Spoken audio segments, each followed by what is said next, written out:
Le livre de Job, chapitre 28.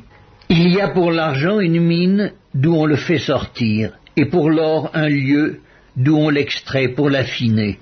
Le fer se tire de la poussière et la pierre se fond pour produire l'airain.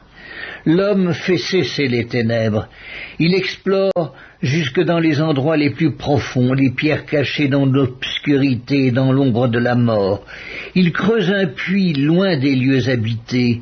Ses pieds ne lui sont plus en aide, et il est suspendu, balancé, loin des humains.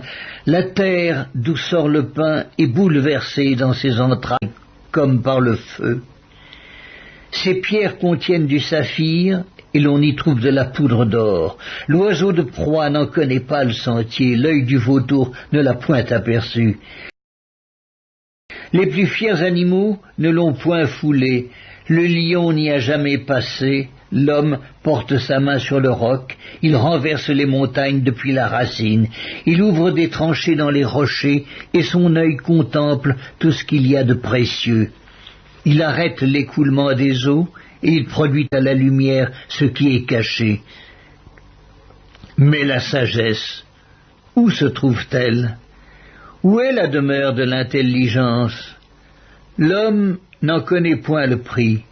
Elle ne se trouve pas dans la terre des vivants. L'abîme dit, elle n'est point en moi. Et la mer dit, elle n'est point avec moi.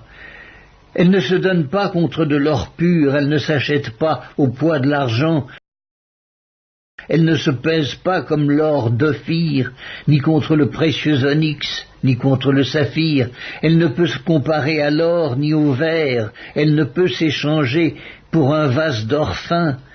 Le corail et le cristal ne sont rien auprès d'elle. La sagesse vaut plus que les perles. La topaze d'Éthiopie n'est point son égale, et l'or pur n'entre pas en balance avec elle. D'où vient donc la sagesse? Où est la demeure de l'intelligence? Elle est cachée aux yeux de tout vivant, elle est cachée aux oiseaux du ciel. Le gouffre et la mort disent, nous en avons entendu parler, c'est Dieu qui en sait le chemin, c'est lui qui en connaît la demeure, car il voit jusqu'aux extrémités de la terre. Il aperçoit tout sous les cieux.